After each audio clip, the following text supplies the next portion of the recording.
No Agricultura BR desta quinta-feira, você vai conferir que segue no dia de hoje a possibilidade de aprovação desse projeto de lei na Assembleia Legislativa do Estado de São Paulo, que proíbe o embarque de animais vivos. Vamos falar também da Monsanto. A Monsanto afirmou que desconhece qualquer tipo de decisão judicial em torno da RR2 intacta e os seus royalties. Vamos falar também em torno daquilo que vai acontecendo na produção no Nordeste brasileiro, principalmente para a produção de uvas e embarques pelo Porto de Salvador. Em entrevista exclusiva, você confere o posicionamento da Associação Brasileira da Indústria de Óleos Vegetais, a ABIOV, que comenta e critica o tabelamento de fretes. Temos ainda mercado físico, mercado futuro e previsão do tempo. Começa agora o Agricultura BR.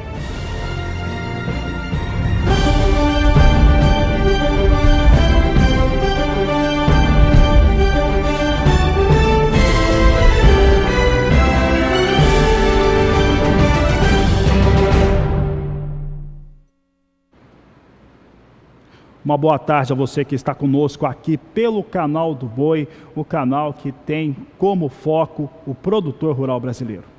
E é por ter esse foco que eu mais uma vez trago durante essa semana um destaque que é de preocupar muito.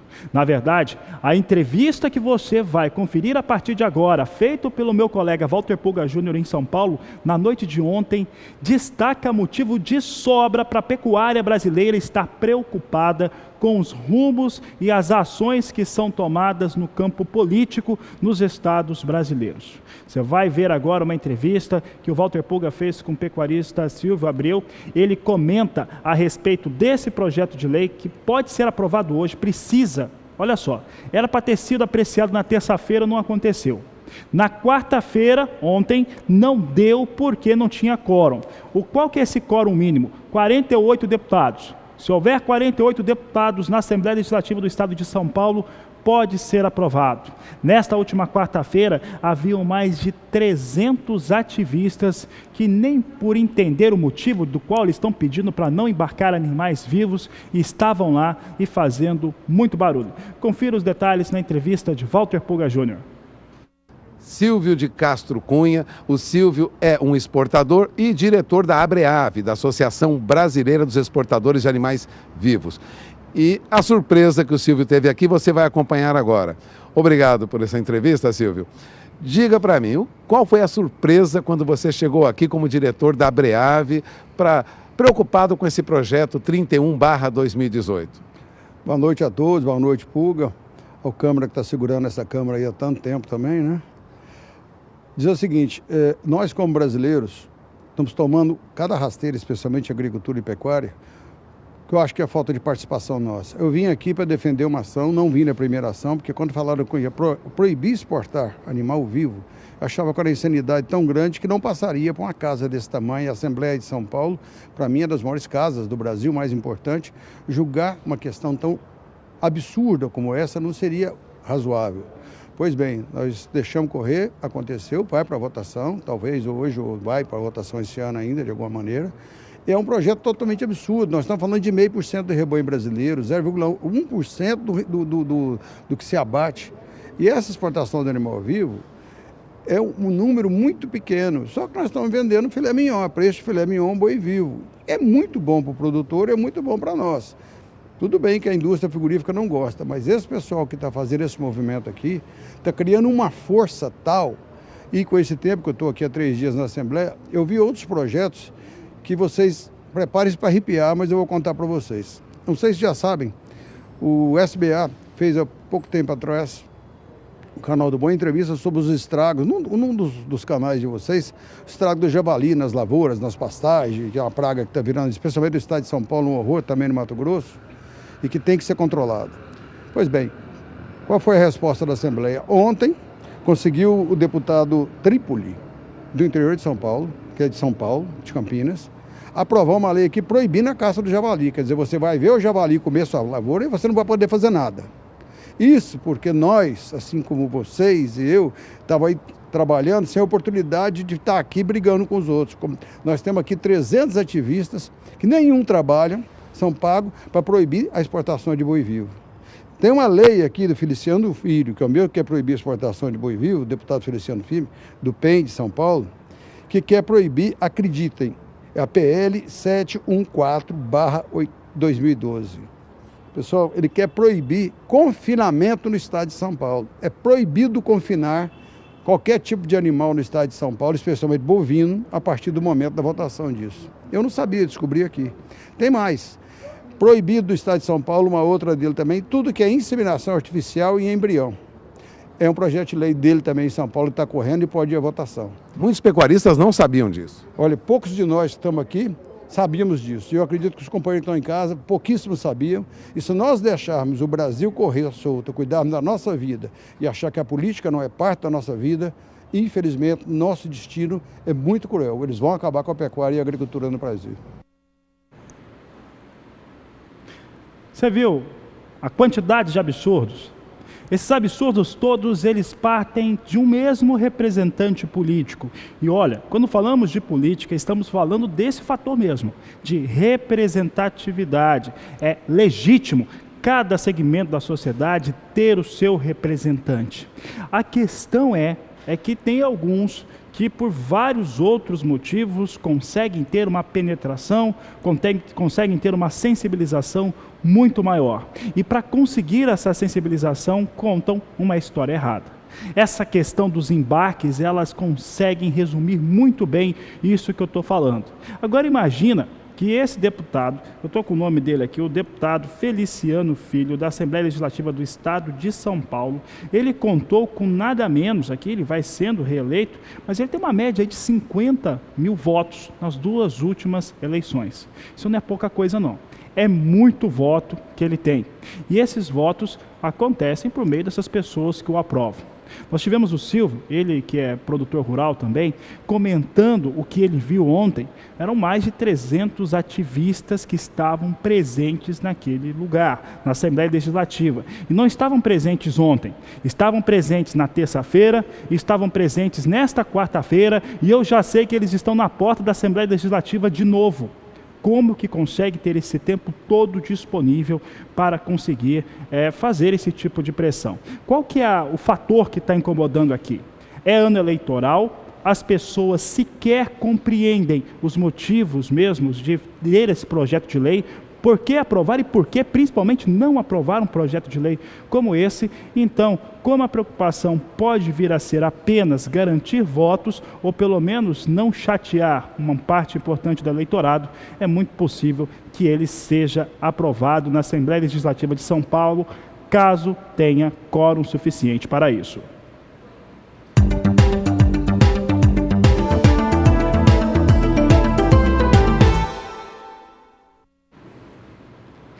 E olha, nós trazíamos em destaque nesta semana uma informação sobre a Justiça Federal que havia decidido contra a Monsanto e a favor dos produtores rurais do estado de Mato Grosso, eles que são associados à ProSoja do estado, em torno do recolhimento dos royalties da RR2 Pro, uma tecnologia desenvolvida pela Monsanto que retém royalties sempre que há qualquer tipo de comercialização dessa tecnologia.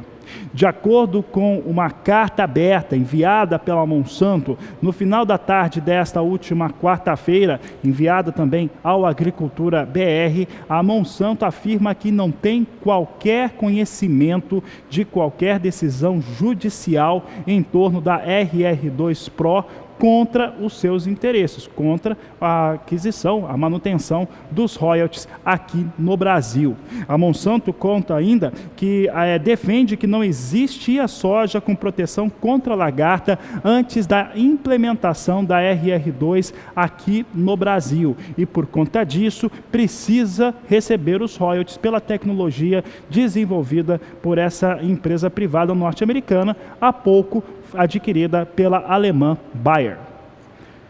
Por aqui eu sigo agora falando a respeito de preços para a soja, preço para a soja nos portos brasileiros. Eu vou destacando já de cara que dólar permanece muito forte, mesmo ontem tendo sido feriado nos Estados Unidos, não havia referência internacional, dólar dava manutenção em relação aos seus valores. E nesta quinta-feira subia mais um pouco, assim como os preços pagos pelo prêmio nos portos brasileiros. Com isso, soja vai conseguindo bons preços no porto, é o que você confere comigo agora na tela. Veja comigo como é que vem os preços do porto, dos dois portos aqui que nós estamos destacando dia a dia, Santos e Paranaguá. Tanto o Porto de Santos quanto o Porto de Paranaguá tem um destaque aqui para os valores para a soja em R$ 88,00 a saca de 60 quilos. Assim vem os valores praticados com soja.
Eu falo sobre soja depois dessa parada no mercado internacional que tivemos nesta quarta-feira, dia 4 de julho, foi feriado do Dia da Independência nos Estados Unidos. Por lá não teve operação, mas essas operações norte-americanas para as commodities agrícolas vêm, de todo modo, sendo muito prejudicado pelas decisões políticas do presidente Donald Trump. Eu já contei essa história aqui, eu resumo ela diariamente, o pessoal pede para conversar um pouco sobre isso. O que ocorre? Nós temos nessa semana um fator marcante que começa a partir de amanhã. Ele tem início nessa semana, de certo modo, o mercado já vinha precificando o que eu vou dizer. O que acontece? A partir desta sexta-feira, a China impõe novas tarifas aos produtos norte-americanos. São diversos produtos, mas principalmente, aqui no nosso caso, o que interessa, soja. Soja norte-americana passa a ter uma tarifa maior. Tendo essa tarifa maior, isso mexe com o mercado internacional, no caso, na Bolsa de Chicago. Essa decisão é nova? Não dá para dizer que é ela. Já existe essa decisão já há pelo menos uma quinzena, 21 dias. Entretanto, ela entra em vigor amanhã e isso tem um impacto mais forte do mercado. Como você tem um desinvestimento sobre as commodities agrícolas e também outras commodities não agrícolas negociadas em todas as bolsas dos Estados Unidos, eu falo da plataforma Ice Futures em Nova York, falo da Bolsa de Chicago, falo também da Bolsa de Kansas, todas elas vêm com desinvestimento. As pessoas, os investidores, procuram cenários mais robustos, cenários que tenham maior regularidade e que garantam a ele algum tipo de renda. Normalmente, quando há uma crise, pode perceber, sempre o dólar sobe, porque quando há crise, se corre para o dólar. É a moeda mais forte do planeta e o dólar sobe no planeta todo mundo sobe. As nossas perspectivas para o dia de hoje era de uma soja recuando. Por que recuaria? Primeiro, porque está muito próximo desta sexta-feira com a decisão chinesa. Segundo, porque o chamado overnight lá nos Estados Unidos fechava em queda no feriado e fechava em queda também nesta madrugada. Vamos saber então como é que vem soja negociada na Bolsa de Chicago agora. É o que nós temos, fatores importantes para a formação de preço aqui no Brasil. Você tem aqui a soja com um recuo de 2 centes de dólar dólar nas posições. Julho vem a 8 dólares e 41 centes o bushel, agosto 8,45, setembro vem a 8 dólares e 51, novembro 8 dólares e 61 centes por bushel. Novembro é a posição mais importante para os norte-americanos, é a que tem a maior liquidez. Mas observem o que eu vou dizer, há poucos negócios na soja em Chicago. Poucos negócios, o volume de negócios para esse período deveria ter mais, mas os preços são muito baixos. Aquela história do Departamento de Agricultura de lá, de conseguir alguma garantia para compensar o produtor americano pelas situações de conflitos comerciais ou de desgaste comercial com outros países, ainda não saiu. Com isso, a comercialização é baixa, os preços pagos também são baixos em relação aos dados que foram apresentados aí agora para Chicago com operação com soja. Eu falo agora sobre dados econômicos importantes, porque eu falo sobre o crescimento global. E as tensões comerciais, essa tensão principalmente, que vai culminar amanhã nessa revide, o chamado revide chinês, ela vai trazendo fortes prejuízos para o mundo todo. A economia global, é algo que nós estávamos dizendo já há bastante tempo, é prejudicada por conta desse cenário de conflito, desse toma lá da cá entre China e Estados Unidos, da elevação de barreiras comerciais e o pior de tudo, cria um cenário com outras perspectivas diferentes em relação à negociação entre países e que muitas vezes podem ser, do ponto de vista comercial, até desrespeitosas. Não dá para dizer que não foi a decisão norte-americana em relação à China. Mas a Organização Mundial do Comércio já aponta para uma redução nas perspectivas globais econômicas e aponta também o G20 duramente prejudicado, que são as 20 maiores economias do mundo, duramente prejudicado por conta desses fatores. Por aqui a Agricultura BR fala agora a respeito de dólar. Vamos saber como é que o dólar opera aqui no Brasil. O dólar estava subindo e subindo forte mais cedo. Como que nós trazíamos essa notícia, principalmente por conta dos efeitos que ela tem sobre os produtos de exportação. Efeito direto é de elevação na pauta deles. O dólar já vinha ali a 3,91, mas daqui a pouco nós mostramos aqui no Agricultura BR com destaque o dólar comercial. A produção está dizendo que está bem, então pode mandar na tela. Manda o dólar para o ar. Nós temos aqui o dólar agora, eu falava 3,91, amigos, é mais. É R$ 3,92 mais 4. O dólar segue subindo, começa a se aproximar da marca de R$ 4,00 a moeda norte-americana, uma alta de 0,29%. Esse é um efeito extremamente danoso. A questão não é você ter um dólar forte ou um dólar fraco. A questão são as oscilações. O Banco Central brasileiro tem tentado segurar pelo menos um patamar médio de dólar. O fator é que se ajuda quem está vendendo agora, atrapalha muito, porque você está vendendo o seu produto pronto agora, você deve estar comprando também insumos para a produção, no caso dos agricultores, para a próxima safra. Então, um fator importante é estabilidade na moeda de referência, que no caso é o dólar. Vamos saber agora como é que fica a previsão do tempo. É a primeira dessa edição da Agricultura BR. Quem fala sobre o assunto é Juliana Rezende. Boa tarde, Juliana.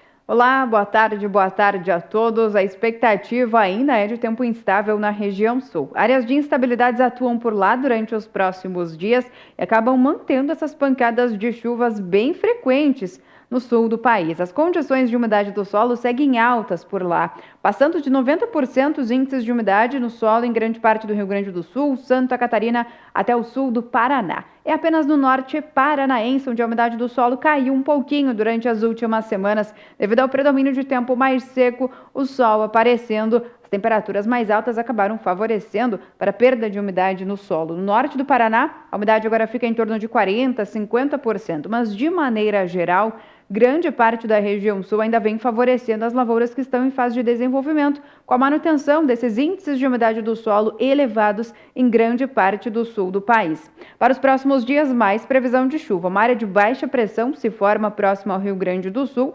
favorecendo esse tempo mais instável a ficar cada vez mais duradouro. Então essa chuva persiste por lá, as condições é de pancadas de chuva mais forte no leste e sul do Rio Grande do Sul, onde a chuva é mais intensa, o acumulado também é mais elevado, nublado e as pancadas acabam sendo mais persistentes. Na maior parte do interior gaúcho, chuva mais fraca, tanto que na fronteira oeste até o norte do Rio Grande do Sul, chuva bem fraca e isolada, e o acumulado não passa de 5 milímetros em 5 dias. Essa chuva, então, alcança o estado de Santa Catarina, ainda também com baixo volume de água, mas não alcança o Paraná, que é onde o tempo firme vai seguir predominando no decorrer do período do dia 6 até o dia 10 de julho. Durante este período, a temperatura vai seguir ainda um pouquinho mais baixa. A partir dessa segunda-feira, a temperatura declina ainda mais na região sul. As mínimas ficam na casa dos 6 graus em grande parte do interior gaúcho, 5 graus no interior de Santa Catarina, agora nas áreas mais altas da região de Santa Catarina e também do Rio Grande do Sul, até na campanha gaúcha, a temperatura deve declinar ainda mais. No decorrer da próxima semana, a chuva vai seguir atuando nos 3 estados da região sul e até o dia 15 de julho, expectativa de tempo bastante instável nos 3 estados da região. E as temperaturas vão seguir baixas ainda. Esse frio ainda não vai dar trégua. A expectativa ainda é de temperaturas na casa dos 5 graus no interior de Santa Catarina e também no interior gaúcho, a temperatura pode ainda ficar abaixo dos 6 graus ao amanhecer. Então, durante as próximas semanas, tempo estável vai seguir predominando na maior parte das áreas produtoras da região sul, garantindo aí boas condições de umidade do solo. Só que o frio vai seguir ganhando um pouco mais de intensidade a partir da próxima semana, com temperaturas aí que podem ficar na casa dos 3, 4 graus. Daqui a pouco eu volto com mais informações do tempo.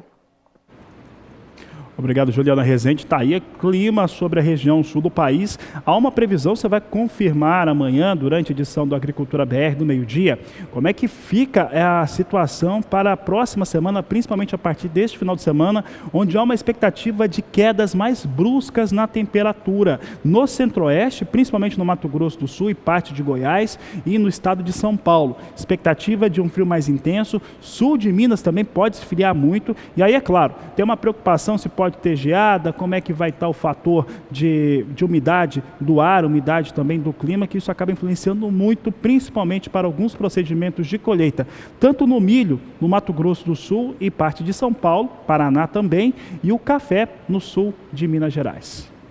O Agricultura BR vai para um rápido intervalo comercial, então aproveite para fazer 2 coisas que eu acho essenciais. Olha só, você entra no portal do Sistema Brasileiro do Agronegócio, no SBA1, e vai saber todos os grandes eventos que nós temos aqui. Olha, os grandes eventos que nós temos são os leilões. Evidentemente, você tem grandes oportunidades de negócio para fazer os seus investimentos. SBA1.com, agenda de leilões aqui do SBA.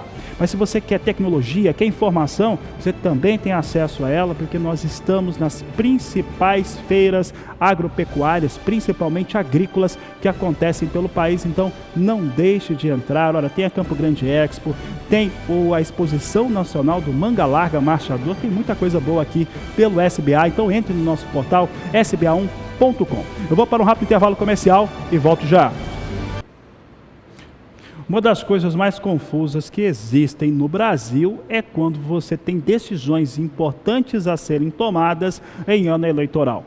Diversas categorias já perceberam essa confusão política que acontece e faz ou exerce o seu direito de movimentação e de manifestação justamente nos anos em que nós temos o chamado voto. E é por isso que nós temos essa situação que eu já abri o programa hoje falando lá no estado de São Paulo, na Assembleia Legislativa, querendo proibir, parte da Assembleia, proibir o embarque de animais vivos e também a famosa medida provisória 832/2018. Sabe o que eu estou falando? De tabelamento de fretes. O tal do tabelamento de fretes que o CAD, o Conselho Administrativo de Defesa Econômica, já disse, é uma medida que se aproxima da formação de cartel, acaba com o livre mercado, faz com que o produto que chega na mesa de cada cidadão brasileiro ou que chega para aqueles que compram produtos do Brasil mais caro. A Confederação Nacional da Agricultura, é muito raro falar da instituição CNA aqui no Agricultura BR, mas a CNA, ela fez um levantamento que eu considerei bastante importante, foi publicado há alguns dias, que mostra alguns dos impactos iniciais em torno daquela paralisação dos caminhoneiros, que depois trouxe uma elevação no preço do frete. Horas, qual que é a situação que explica algo subir ou cair de preço que não seja uma decisão de mercado.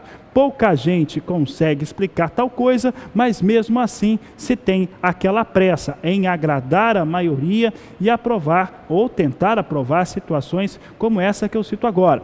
Do relator desse projeto que traz o tabelamento do frete, do deputado Osmar Terra, ele que é do MDB do estado do Rio Grande do Sul, e foi comentado pela CNA que aprovou, se adiantou um pouco em torno da aprovação dessa relatoria, sem conversar com os representantes da CNA ou também de outros órgãos de representação da produção rural brasileira. Então são questões gravíssimas porque elas são de interesse de toda a população e não podem ser decididas no emocional.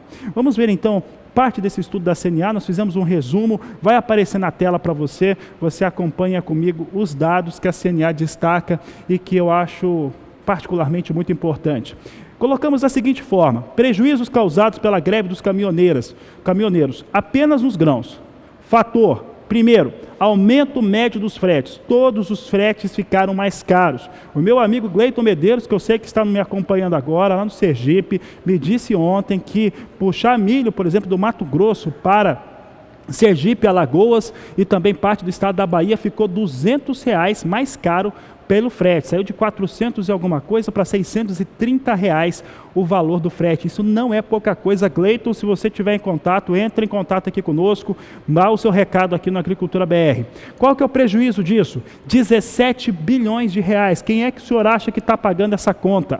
Pensa comigo, quem está pagando?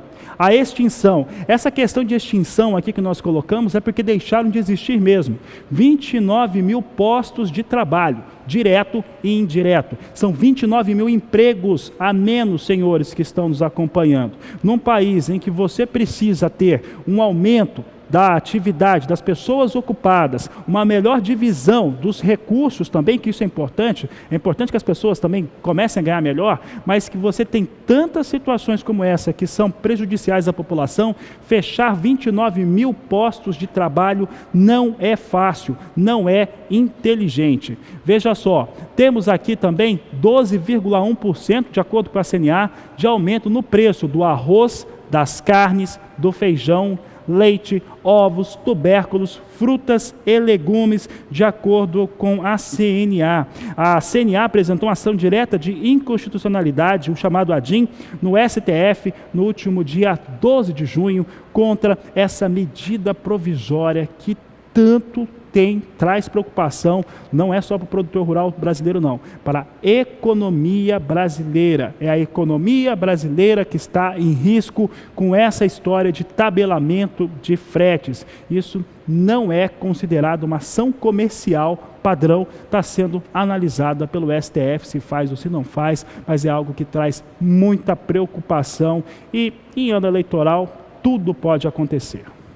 Quem se expressou também a respeito do assunto foi o presidente da Associação Brasileira da Indústria de Óleos Vegetais, o André Nassar, que deixou um recado aqui para o Agricultura BR. Boa tarde, André. A Abiov se posiciona completamente contra a MP 832, que é a MP do tabelamento do frete. Ela foi aprovada pelo governo federal no Congresso Nacional ontem por meio de manobras políticas que não deram sequer qualquer espaço para manifestação de parlamentares contrários a essa medida. Nenhuma das sugestões que o setor produtivo fez para o relator, deputado Osmar Terra, foram acatadas por ele. Ele simplesmente acatou sugestões dos caminhoneiros e dos transportadores. Com isso, não há mais qualquer possibilidade de negociação ou de colaboração das entidades do setor produtivo na elaboração ou aprimoramento dessa medida provisória.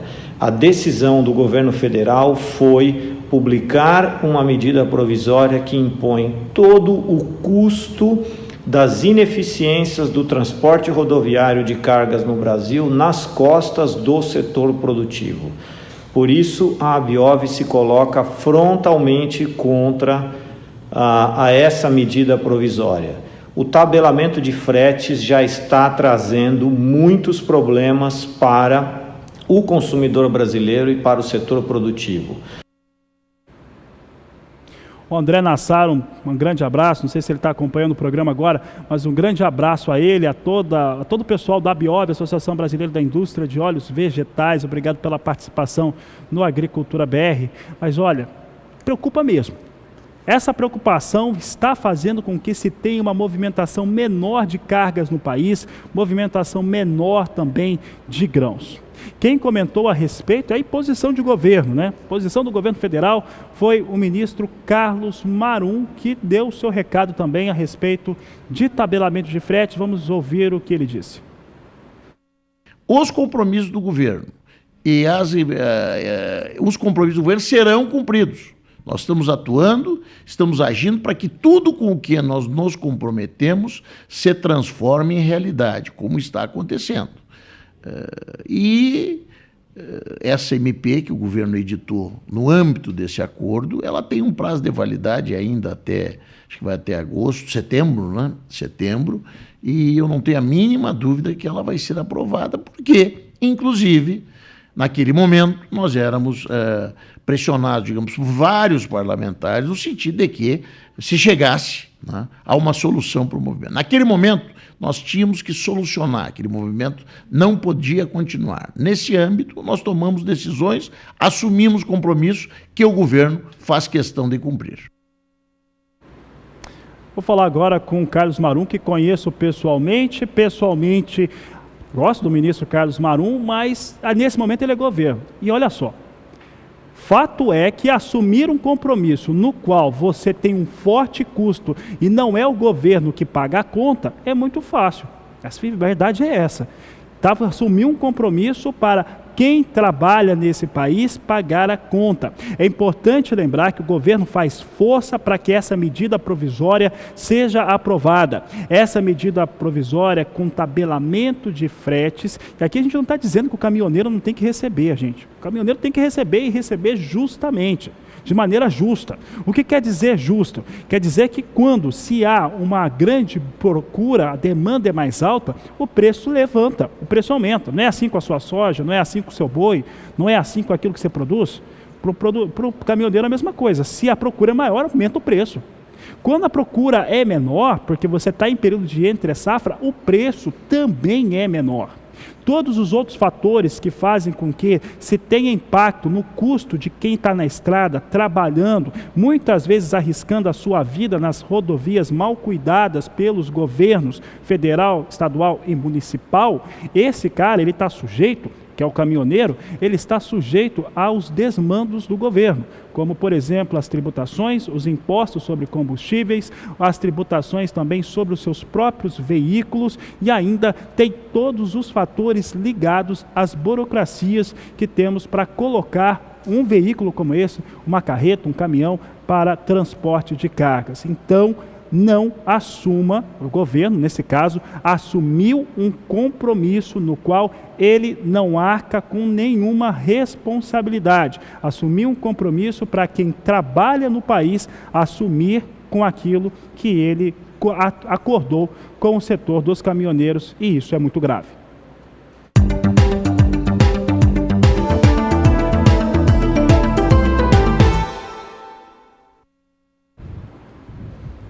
Por aqui o Agricultura BR segue trazendo informações para você, atrações que são importantes para o seu negócio. Eu falo agora a respeito das exportações brasileiras de milho. Sabe por que eu falo de caminhoneiro, né? Falo dessas paralisações. E o que acontece? Temos agora mais uma instituição que diminuiu aí a sua expectativa ou estimativa de exportação para milho. Por que isso acontece? Porque está muito difícil transportar no país. Ora, se nós estamos transportando um produto de valor agregado maior, como soja, como carne bovina, como carne suína, entre outros, a situação é uma.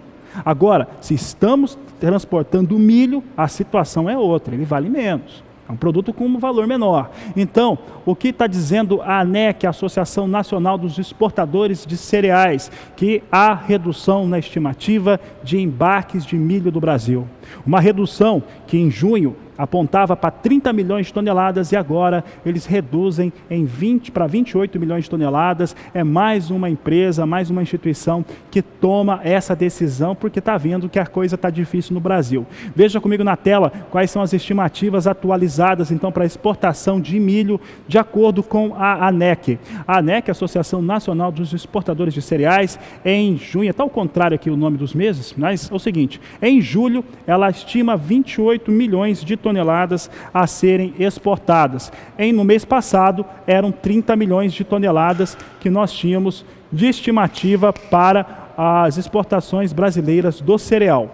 Pode voltar para o estúdio aqui. Então, ela reduz em 2 milhões de toneladas entre junho e julho a sua expectativa de exportação. Quem tinha feito isso anteriormente foi a FC Stone, que também tinha tido uma redução em torno das suas estimativas de embarques de milho. O principal motivo que tem feito com que essas empresas ou associações reduzam as suas expectativas é exatamente o preço do frete e também os impactos iniciais, mesmo sem um tabelamento vigente.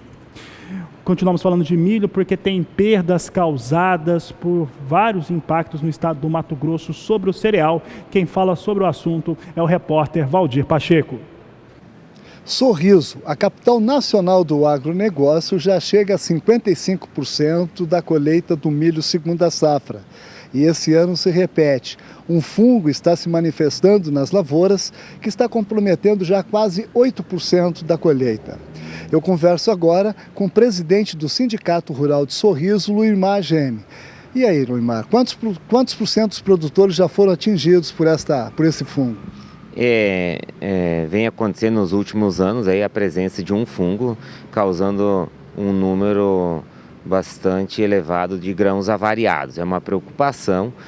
No nosso levantamento aqui do sindicato, em torno de 58% a 60% dos agricultores manifestaram que tem presença desse milho avariado, desse fungo em suas lavouras. Também sabemos que isso acontece nos primeiros milhos plantados, os primeiros milhos colhidos, em função do período chuvoso que esse milho permanece na lavoura. Então, acontece o maior desenvolvimento. Acreditamos que nesses 40 a 45% que falta ser colhido, que a qualidade do milho seja melhor por ser final de safra, aonde cai menos água, menos chuva e o fungo diminui um pouco a sua proliferação. Luimar, nessa segunda safra ainda tem muita soja estocada aqui na região. E está chegando o milho, já está com mais de 50% já colhido. Como é que vai ser agora com relação ao armazenamento? A segunda safra sempre foi um gargalo em termos de armazenamento na região, em função do volume que é produzido.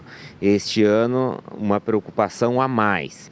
Não tem grandes volumes de soja estocados, mas o pouco que tem nos armazéns impede que o armazém seja usado para guardar milho.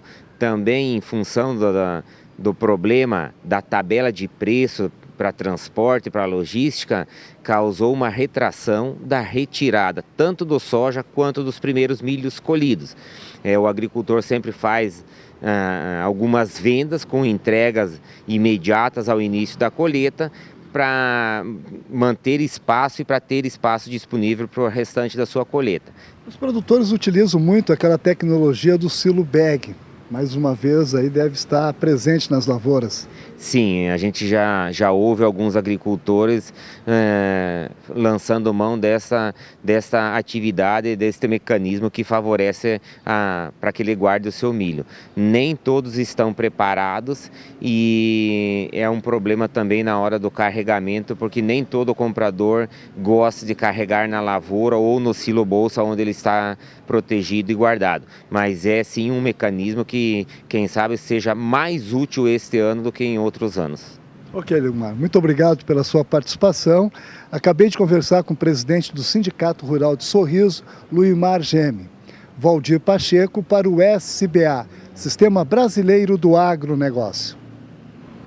Perda forte causada aí por esse fungo. Olha só, e a colheita do milho, eles seguem em vários estados brasileiros que vão adiantando esse processo de trabalho no campo. É por isso que é importante saber como é que fica a previsão do tempo para os próximos dias, para o planejamento de colheita ficar mais afinado. Quem fala sobre esse assunto é Juliana Rezende.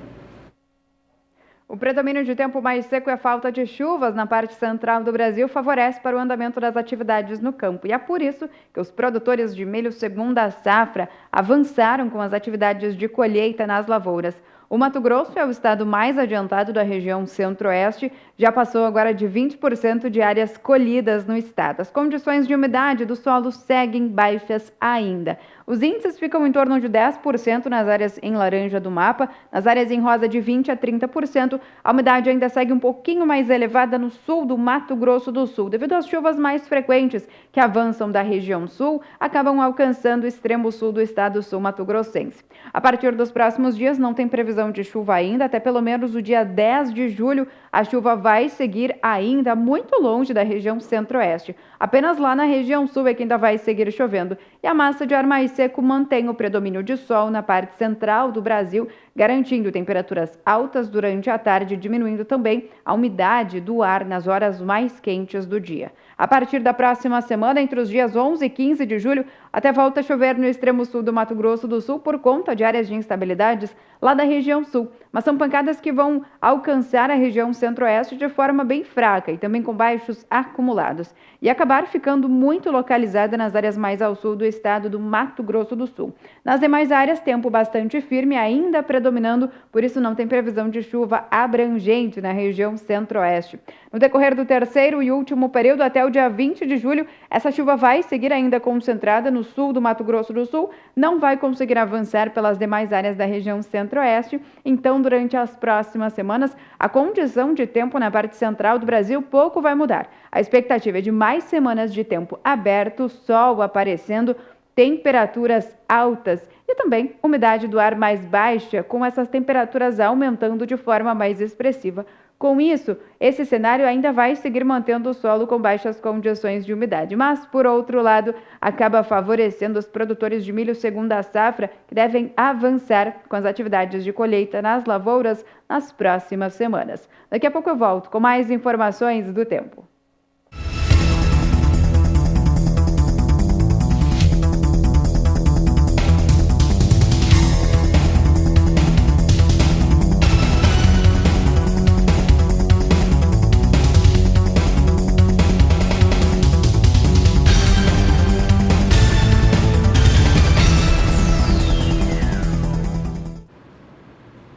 Por aqui, a Agricultura BR segue falando de milho. Agora, cenário internacional para você. Depois do feriado no meio da semana, nesta quarta-feira, de 4 de julho, tivemos a reabertura dos negócios na Bolsa de Chicago.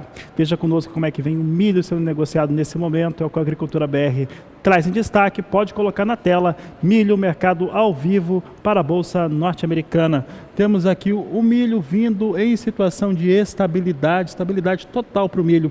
Julho vem a $3,43 mais 2 o bushel. Setembro, $3,52 o bushel. Dezembro, $3,64 mais 4. E março, $3,74 mais 4 por bushel. São os negócios que nós temos agora com o milho na Bolsa de Chicago.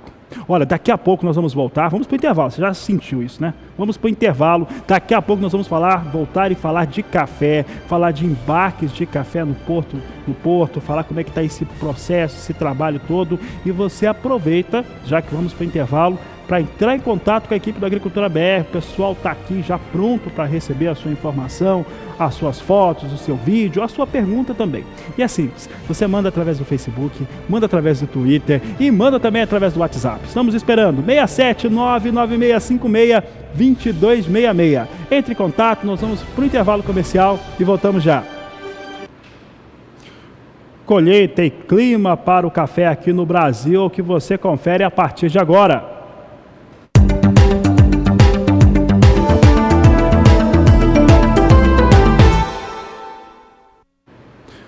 A cooperativa dos cafeicultores de Guaxupé, a Coxupé, é a maior do mundo, é fundada ali no sul de Minas Gerais e tem mais de 30% dos seus associados, dos seus cooperados, que atingiram já a colheita nos estados e também nas regiões de Minas Gerais, aonde atuam. Vamos saber como é que está a média geral para esses cooperados, a Cochupé, que é a maior do mundo, uma grande produtora de café aqui no Brasil, como é que vem o processo de colheita para a cooperativa. Você vê aqui que até o dia 29 de junho estava em 30,2%. A cooperativa, ela envia um levantamento que compara sempre com os anos anteriores. Então, quando comparamos com o ano passado, vem atrasada, 5 pontos percentuais de atraso, já que ano passado estava em 35%. Em 2016 eram 34,5%, então em relação a 2016 também vem com um certo atraso. É importante lembrar que teve um avanço interessante de quase 7 pontos percentuais entre a semana anterior e a semana atual. Essa é a situação que foi apresentada pela Cochupé em relação à sua colheita geral. Agora vamos saber como é que vem a colheita pela região em Minas Gerais e também nos estados onde a cooperativa atua. Você vê na tela comigo agora como é que vem essa colheita. Em São Paulo, na atuação, vem com 41,4%, vem com um pouco mais adiantada. Sul de Minas Gerais, de acordo com as informações da cooperativa, 35%. Para o Cerrado de Minas, está em 20,7%. Assim vem a situação de colheita para os cooperados da Cochupé. Um grande abraço aos cooperados, aos cafeicultores que atuam aí nessa importante cooperativa do Brasil. Como o assunto é colheita de café, você fica sabendo comigo agora como é que está a previsão do tempo para as mais diversas áreas de produção do café do Brasil. Quem fala sobre o assunto é Juliana Rezende. A colheita do café na maior parte das áreas produtoras aqui do Brasil segue em andamento. Os produtores acabam garantindo esse tempo mais seco, aproveitando para avançar com as atividades de colheita. Só que neste ano as atividades ainda estão um pouco mais atrasadas. Isso por conta das atividades de colheita terem começado um pouquinho mais tarde, devido também ao atraso na maturação dos grãos. Agora, para os próximos períodos, a expectativa ainda de mais tempo firme na parte central do Brasil. Então, a atuação da massa de ar mais seco, que já vem acontecendo em toda a parte central brasileira, vai seguir atuando por lá, inibindo a passagem de novas áreas de instabilidade. Tempo firme no Sudeste, Paraná, Centro-Oeste, interior da Bahia também. Chuva apenas na região sul, entre o Rio Grande do Sul e Santa Catarina. Isso deve acontecer até pelo menos o dia 10 de julho. A partir do dia 11, essa chuva na região sul consegue avançar um pouco mais. É uma frente fria que avança pelo sul do Brasil, avança também em direção à costa da região sudeste, consegue provocar aumento de nebulosidade em grande parte do litoral da região sudeste, sul do estado de São Paulo também e até o extremo oeste. No Paraná também volta a chover. Pancadas até mais significativas do que no estado de São Paulo. O volume de água vai ser baixo em grande parte das áreas produtoras de café. No Paraná, o acumulado é de apenas 15 milímetros em 5 dias. No estado de São Paulo, 5 milímetros apenas. Essa chuva até consegue alcançar áreas produtoras de café, não deve atrapalhar de forma tão expressiva e causar transtornos em relação ao andamento da colheita do café, especialmente no estado de São Paulo e Paraná, porque é uma chuva mais fraca, mas ainda pode acabar atrasando mesmo que de forma mais pontual. Agora o tempo firme vai seguir predominando na maior parte do estado mineiro, norte do estado de São Paulo também. No Espírito Santo tem previsão de chuva também, e essa chuva ainda pode vir a atrasar, mesmo que de forma mais pontual, o andamento da colheita do café por lá. No decorrer do terceiro e último período, até o dia 20 de julho, expectativa de chuva frequente na região sul, alcançando o Paraná, interior do estado de São Paulo também. No Espírito Santo, a chuva diminui de intensidade. Ainda pode acontecer algumas pancadas, mesmo que essa chuva agora seja mais irregular. Então, no decorrer das próximas semanas, tem previsão de chuva avançando para áreas produtoras de café do Paraná, do estado de São Paulo também, especialmente a partir da próxima semana, com a passagem de uma nova frente fria. Acontece que os ventos que sopram do mar ainda contra a costa do Espírito Santo também provocam chuvas mais persistentes. E aí, por isso, entre áreas do estado de São Paulo, Paraná e até o Espírito Santo, até o sul de Minas Gerais e leste mineiro, ainda pode garantir tempo mais nublado, mesmo que não chova. Isso ainda pode atrapalhar o andamento da colheita do café por lá e acabar atrasando ainda mais as atividades de colheita dos cafezais. Daqui a pouco eu volto com mais informações do tempo.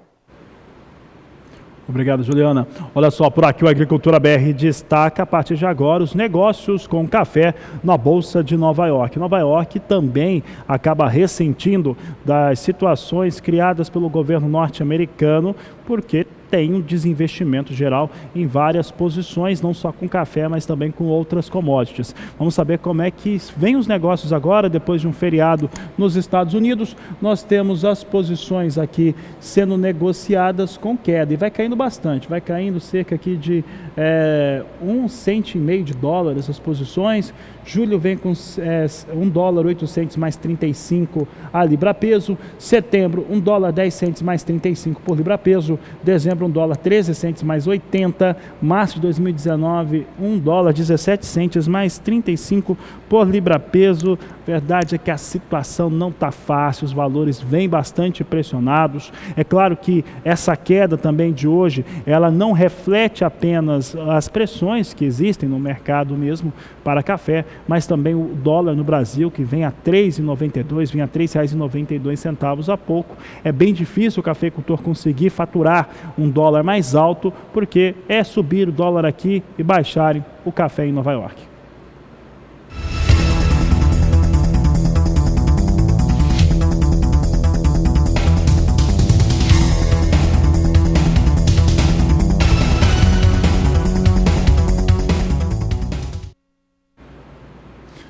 Continuamos falando sobre o cenário internacional. Agora para o café robusta na Bolsa de Londres. Confira conosco como é que vem as posições negociadas na Bolsa londrina. Aqui a referência é em toneladas e os valores estão lançados em dólar. Observe que a posição de setembro é negociada a $1.670 a tonelada, perdendo 1,13%. Novembro, $1.664, recuo de pouco mais de 1%. Janeiro de 2019, $1.669, queda de 0,95%.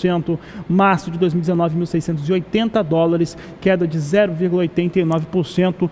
Tudo dentro do esperado em relação ao café robusta. Nós falávamos isso no começo do mês passado, no qual teríamos um recuo dos patamares, o chamado piso de negociação para o café robusta em Londres cairia por conta da safra maior de robusta para o Vietnã, que é o maior produtor do mundo. O Departamento de Agricultura norte-americano acredita em mais de 28 milhões de sacas, e aqui no Brasil também uma recuperação para a produção de robusta, principalmente no Espírito Santo. Isso faz com que preços cedam e com isso os patamares de preço agora são outros.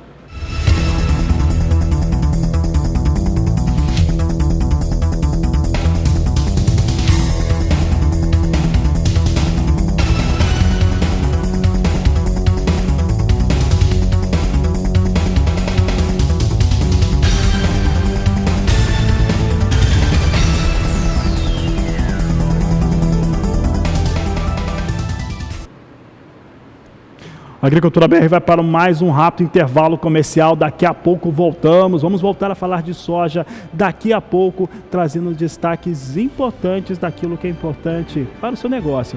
Olha só, você entra em contato conosco através do nosso WhatsApp, o número é 67996562266. Voltamos já. A técnica da IATF dá ao pecuarista uma série de possibilidades e desafios para aumentar as qualidades do rebanho quando a opção for a inseminação artificial.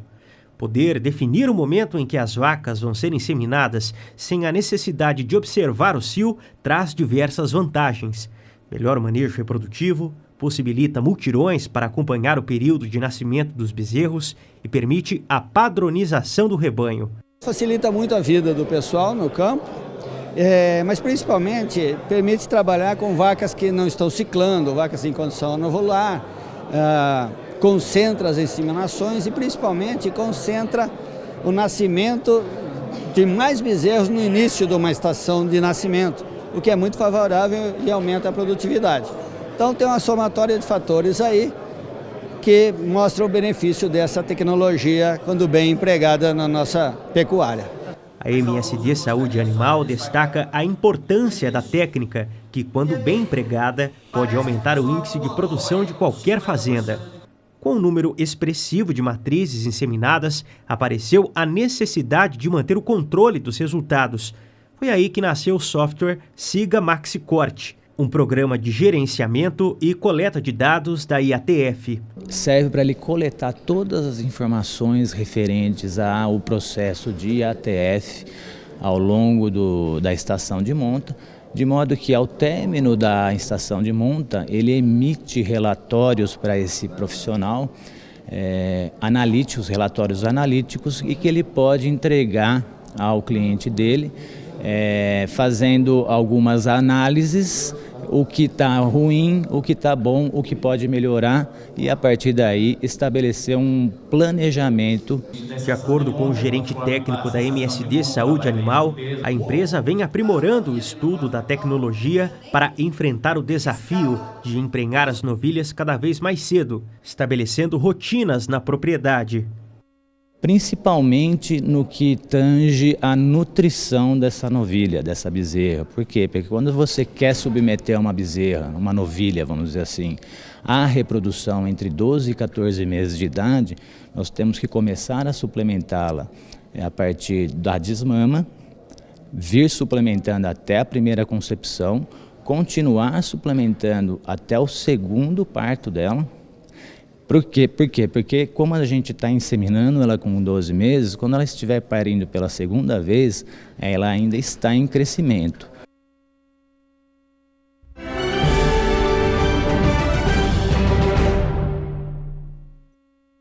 Com tradição e genética comprovada, vem aí, Nono Leilão Hora, 12 de julho, quinta-feira, às 7 da noite. Em oferta, 50 touros, matrizes prenhes, bezerros e bezerras Nelore. Não perca esse show de qualidade. Nono Leilão Hora, 12 de julho, quinta-feira, às 7 da noite, durante o 8º Leilosul Agronegócios, em Bataguaçu. Realização Leilosul. Transmissão Canal do Boi.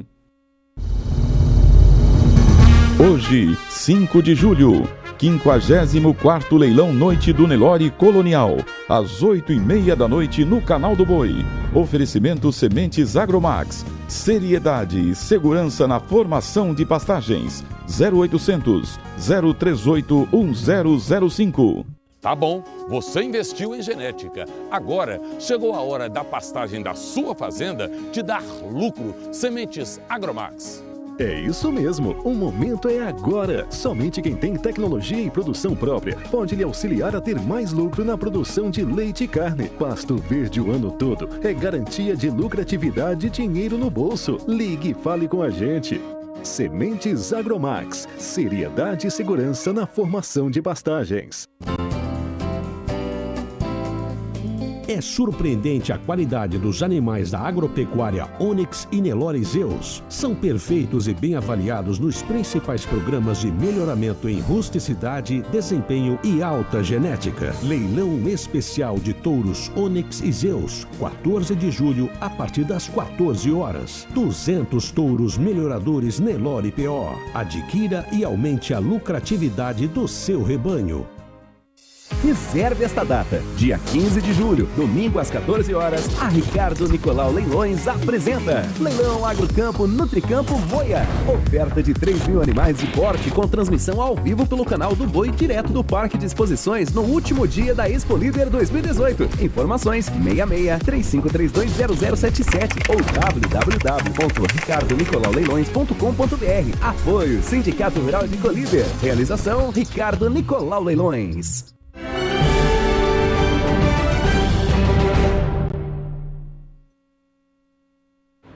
A Agricultura BR destaca a partir de agora o setor da fruticultura.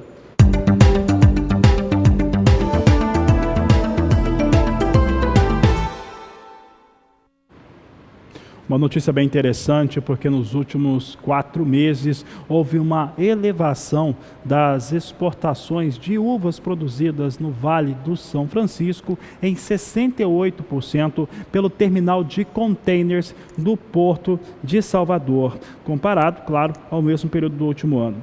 O crescimento se justifica pela retomada de uma janela para os Estados Unidos. Nesse intervalo, foram embarcados mais de 60 containers, o equivalente a 1.600 680 toneladas da fruta com destino à Europa e Estados Unidos. Você confere na tela comigo agora um resumo desses dados de exportação de uva pelo Porto de Salvador. Como eu disse, 1.680 toneladas, 68% de aumento comparado ao mesmo período do ano passado. São os 4 primeiros meses do ano.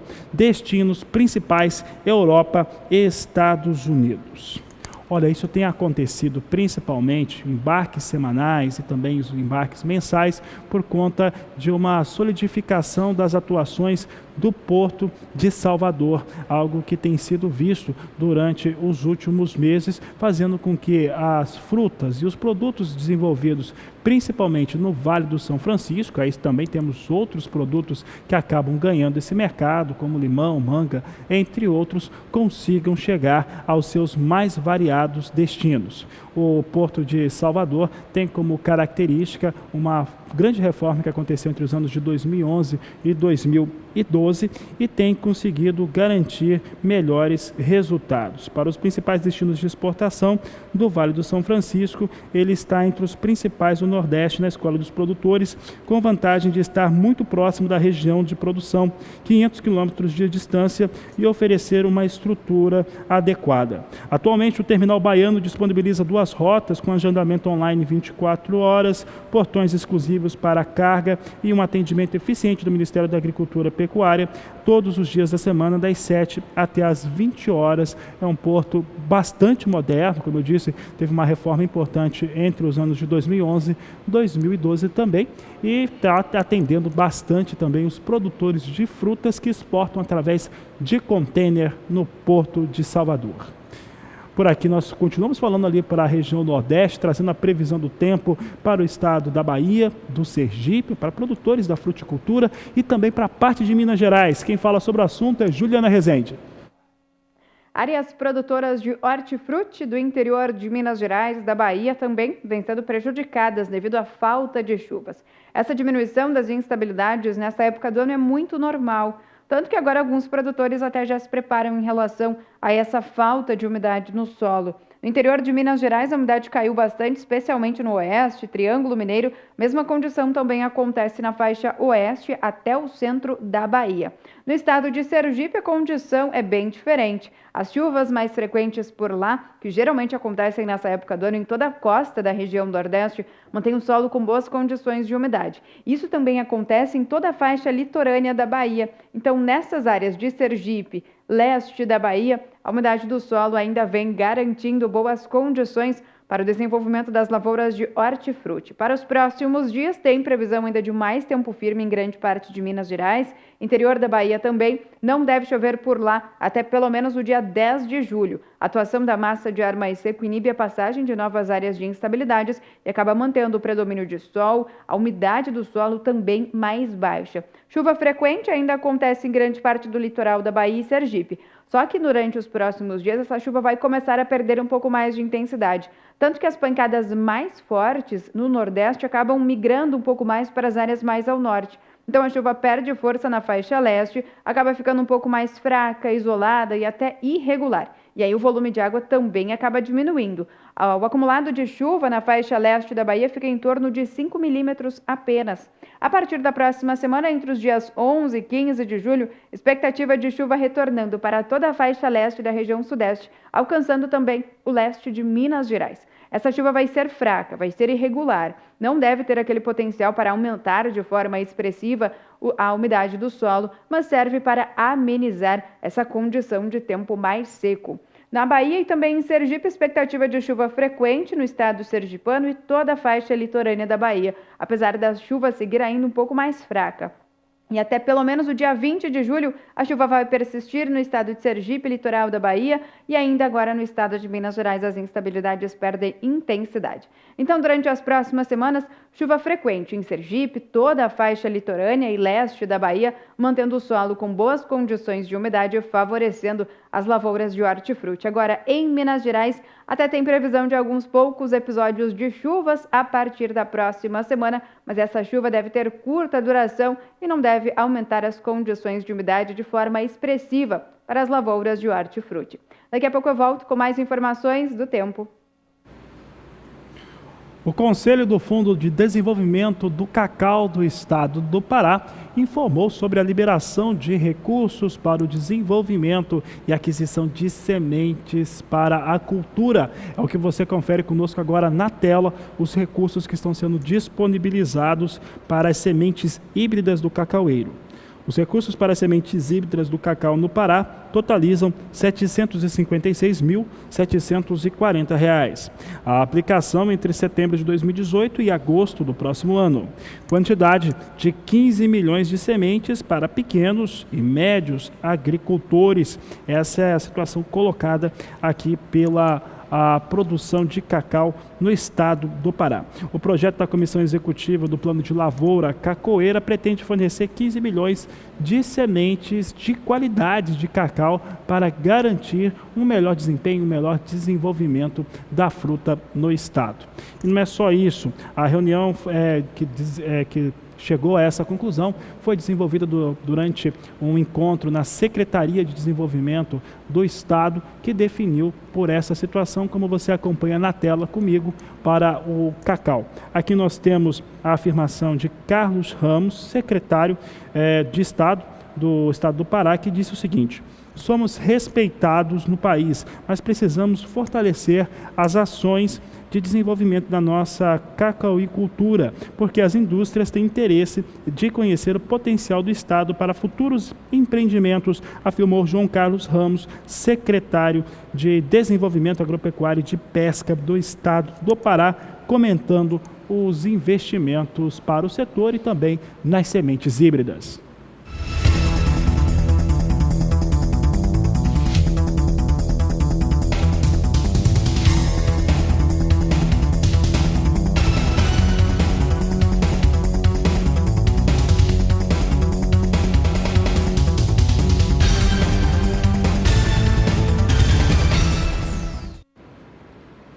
Já que o assunto é o cacau, vamos saber como é que vem a operação do cacau lá na Bolsa de Nova York. Acompanhe conosco os dados aqui de negócios. Você tem aqui as posições por tonelada na Bolsa de Nova York. Julho com 2.418 dólares a tonelada, perde 47 dólares agora. Setembro, 2.477 dólares, perde 23. Dezembro, 2.496 dólares a tonelada, vai ganhando 19 dólares por tonelada. E março, 2.502 dólares a tonelada, uma alta de 16 dólares nesta posição. Hoje, cacau, tirando o mais curto prazo, vai ganhando na Bolsa de Nova York. E o Agricultura BR vai para um rápido intervalo comercial e volta daqui a pouco com as últimas informações desta edição.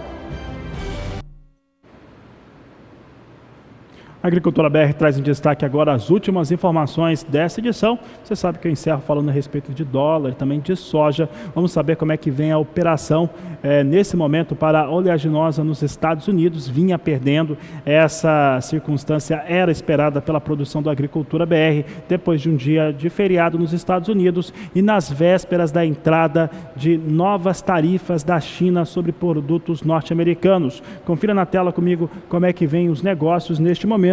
Nós temos soja em Chicago, na mesma situação, teve pouca mudança, vai perdendo 2 centes de dólar aqui as posições. Hoje é uma pequena queda, mas no acumulado é muito. Observe que a posição de julho de 2018 vem a 8 dólares 41 centes por bushel. Agosto, 8 dólares e 45. Setembro, 8 dólares 51 centes por bushel.